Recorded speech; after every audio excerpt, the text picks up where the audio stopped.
What was the first video game you felt was a work of art and not just something to play for fun? Probably Limbo. I remember the feeling it gave me the first time I played it. Mystery and dread. I was impressed that a game can make you feel that way without relying so much on the actual gameplay. Games can be more than just button mashing experiences. Edit, all this love for Limbo is great. Did you get the Inside giveaway from Epic Games? That game completely, objectively crushes its predecessor Limbo's art. Edit, confirmed, yes, it was given away. What Remains of Edith Finch can hardly be considered a game, more of a guided story. It stuck with me for a long time despite taking just a few hours to finish. That comic book passage was meta AF. The whole game is just extremely original and compelling. Piece of art indeed. I will never get over that dude in the salmon factory. That was my favorite one as well. The motion of the cutting and tossing the salmon became so natural so quickly, and I was just as lost in his world as he was. My other favorite was the uncle who lived under the house eating peaches. BeamNG. Not art is the typical sense, but just admiration of the dedication and time they put into their craft. Bastion and Transistor. The developers put so much love into the world building and music, really felt like I was playing through somebody's art, rather than just another video game. Supergiant is amazing. Transistor is one of my favorite games ever. Pyre and Hades are fantastic too, all super original. Hades just came into 1.0 as well. Papers, Please. At the time all I knew was take gun and go bang at bad guys. This had a story far deeper, and I needed to consider consequences beyond thing shooting at me. Thing stops shooting. It felt like a real world that I had an effect on. I could help the rebels on the off chance that Artsoska is better for it, but I can't guarantee the safety of my family. We saw the world from the perspective of a citizen in a dictatorship trying to do what we feel is best, and dealing with any consequences that brings on. The family really did change how I looked at the game. I'm used to the idea of my characters making personal sacrifices for the greater good, but it's so much different when those sacrifices would impact more people than just yourself. It's one thing to let yourself go hungry for a day to help someone in need, but when it's your son or your wife who would go hungry, the choice becomes much trickier. The aesthetic of that game is beautiful. What's even better is how well it fits. The subtle color coding creating a visual hierarchy both serves the gameplay and acts as a great artist representation of how trackers see the world. Other games achieve the UI benefits through things like tarps and scratches on climbable walls or the classic pigeons flying away to draw attention trick, but none of them actually inherently relate to the character you play as. Honestly, my only gripe is that paths never branched, betraying any sense of freedom the parkour theme should have encapsulated. Mirror's Edge would work perfectly with the Star Fox 64/Lylat Wars style progression framework, doubly so if it branched the narrative, e.g. an alternate path sees you stumble in the back door of a meeting inside of the front so you overhear something you shouldn't have, completely changing the story and stages that follow. Sky the Children of the Light. It was so cool to see that level of graphics on a mobile device. Subnautica. Man, fuck those Reapers. They gave me heart attack. The first time I encountered a Reaper, I got jump scared so freaking bad that I wouldn't go anywhere underneath 25m in the freaking safe shallows for around 3 hours. I didn't see it, and I wasn't expecting it. The worst jump scares in video games don't come from horror games where you are expecting it all the time, and that's a fact. Ori and the Blind Forest / Will of the Wisps. Both games have stunning visuals, a beautiful soundtrack, and an incredible story. Probably the most beautiful games I have ever played, in all aspects. Will of the Wisps was such a nice companion piece. Ori and the Blind Forest is the only game I've ever bought based on the soundtrack alone. I had game music on in the background while studying, and the Ori soundtrack auto-played. I listened to Ori, lost in the storm with chills all over my body. Before Naru, Embracing the Light, the second track, had ended, I had bought the game. It had that much of an impact on me. Will always hold a special place in my heart.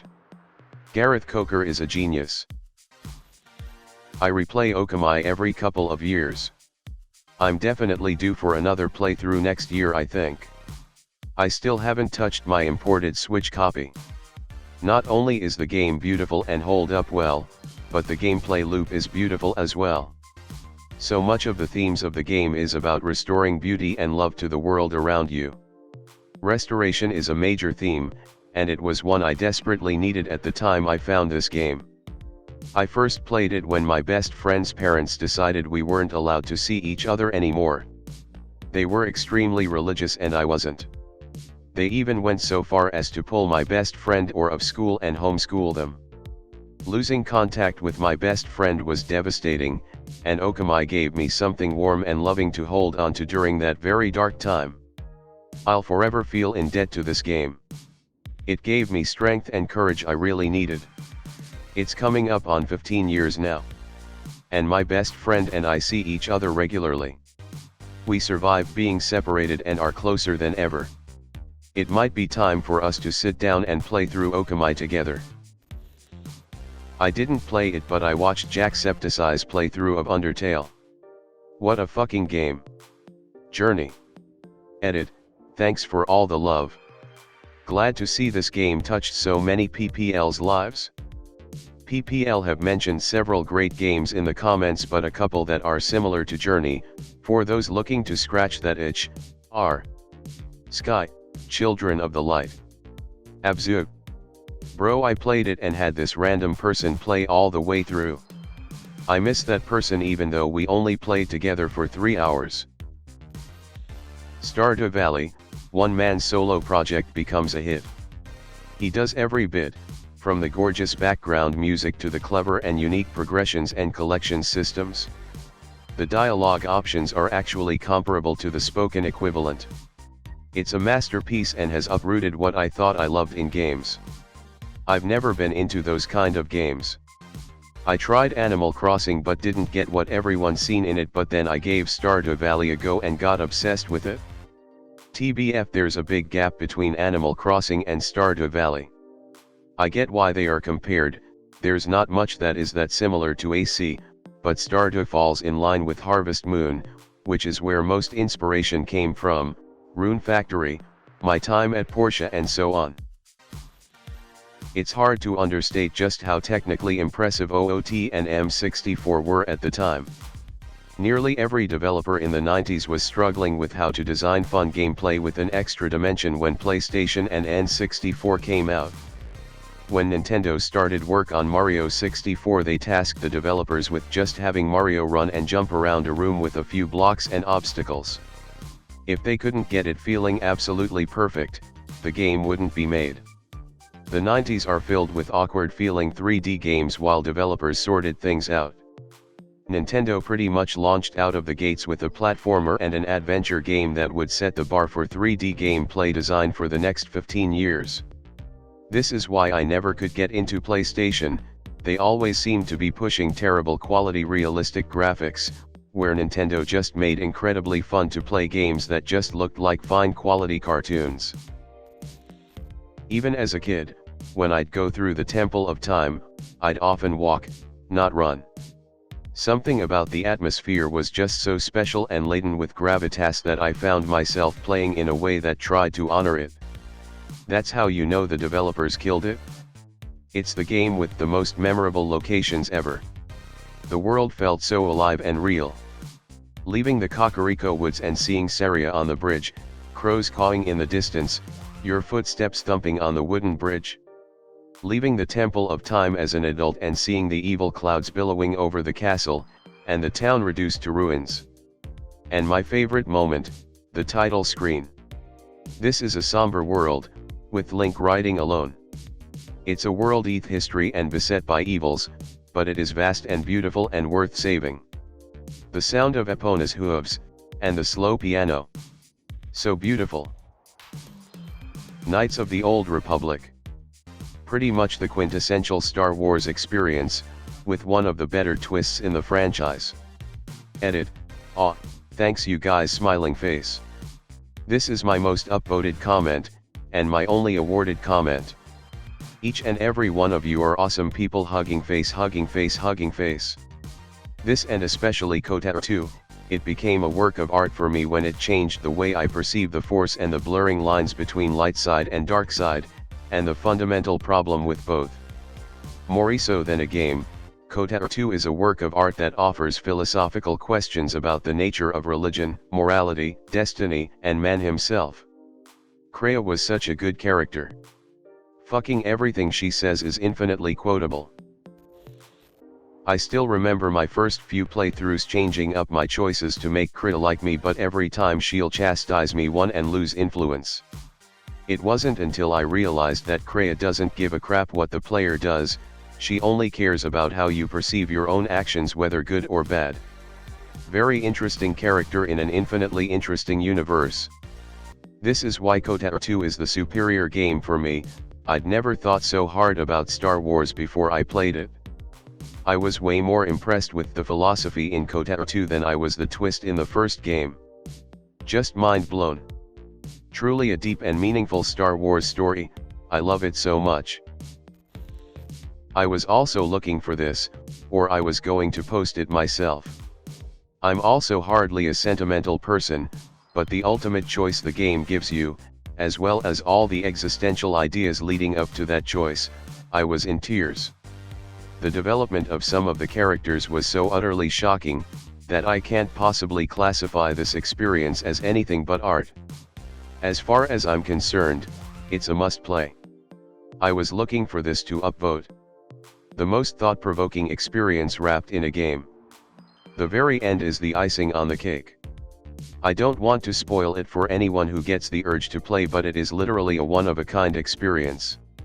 I have never felt so emotional over the ideas presented in a game. An absolute masterpiece. Aside the absolutely fantastic story and the side meaning of the whole game, which is brilliant, what it wants to tell you, and the flawless combat, we also have magnificent music. This is one-of-a-kind games, and it's sad to think that there will likely be a game to compete with its greatness. Final Fantasy VI. It was the first RPG I played that really pulled me in for the deep characterization and story.